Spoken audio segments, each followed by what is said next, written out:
All right, well, we just heard from those guys, so we're going to hear from you guys. Which of the draftees do you think will have the most success? Well, I mean, Kenny Vaccaro is the sexy pick to take there. He was drafted in the first round. He's the guy who you kind of expect to have the great career because he was the blue chip kind of player here at Texas. But I'm really looking for Alex Okafor to have a breakout, maybe not rookie season, but a breakout career to start in Arizona. They've drafted a lot of good defensive players over the last couple of years. It's a team that's coming along. I'll be really intrigued to see how he's able to do there in Arizona. I like the pick by the Cardinals. I agree, and I think one of the guys to keep an eye on is going to be Marquise Goodwin. If you can keep an eye on him, obviously his Olympic speed, is going to showcase great in Buffalo. They need a guy like that on their offense. And on the other side of the ball, you've got former Horn Aaron Williams. So I'm interested to see what Marquise can bring with his Olympic talent and then being up there with some former Horns. I think it's going to be a great combination up there in Buffalo. Stevie Johnson, C.J. Spiller, and Marquise Goodwin. That's dangerous. They just need a quarterback now in Buffalo. They do. All right, and thoroughly enjoyed watching those guys at Texas, but while former Horns waited for their names to be called at the NFL draft, members of the Texas football team traveled to the Waco Salvation Army on Friday to help sort through donated items for those affected by the fertilizer plant explosion in West Texas. Hundreds of homes were destroyed in the April 17th explosion, leaving many citizens without a place to live.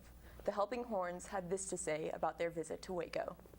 It just really hit home for some of us, and I felt like it was something that really connected to us, and so we felt like we needed to come out here and just kind of, in a way, kind of give back, but just really be here to, just help out in any way that we can. We've all seen it on TV where, those things happen in different states, but when it happens so close to you, and you can come in and you can put in the work and put in the effort, to try to help this thing get better. We are tremendously appreciative. Without the manpower that they're bringing, a lot of these things couldn't be done. We have one guy who's our manager of the warehouse, his name's Bram, and himself alone could not do all this that they're doing, categorizing and sorting and lifting stuff. It's such a blessing. It's such a blessing to have them.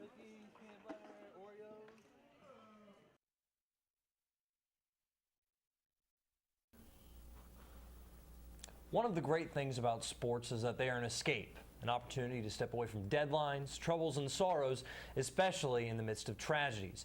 And we just told you about how the Longhorn football team is helping the West community, but for a town bound together by their Czech heritage and signature kolaches, the city of West is looking to one of their own teams for hope. And we saw flames several feet above it, and the plume of black smoke, I can only compare it to the Pentagon on 9/11. B.J. Walters works as a broadcaster for West High School. The high school is less than a half-mile away from the fertilizer plant that exploded almost 2 weeks ago.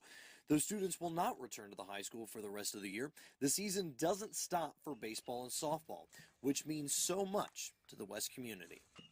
This is a baseball and a softball town.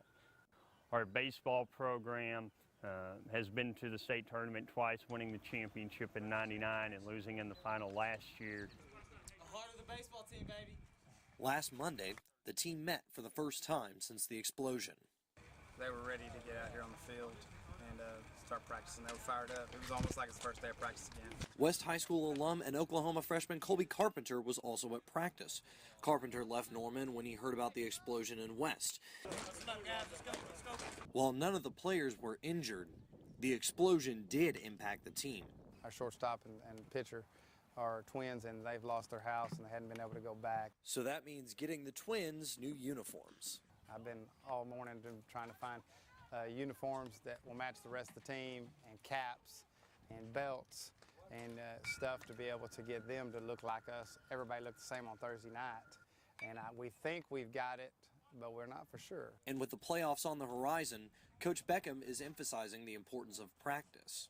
We're getting to the end of our season where we're going to be playing games to where if we don't play well and we don't perform, then our season's going to be over with. So we feel like it's important that we're going to treat practice the same way. West starts postseason play with a bye before facing Carthage in the area round on May 11th.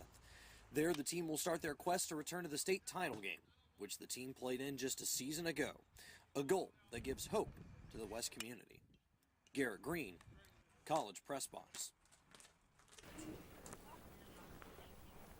On Sunday night, the UT Tower was bathed in burnt orange light to recognize the Texas men's golf team's victory at the Big 12 Championship in Kansas last week. The wounds of last year's loss to the rival OU team were healed as the top-seeded Longhorns defeated the Oklahoma State squad over the final 9 holes to claim the title.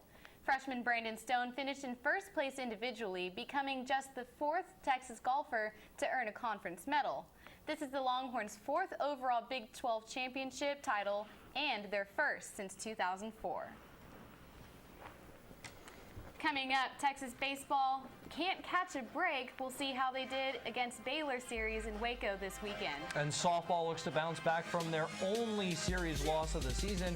We'll find out how they did against the Lady Red Raiders.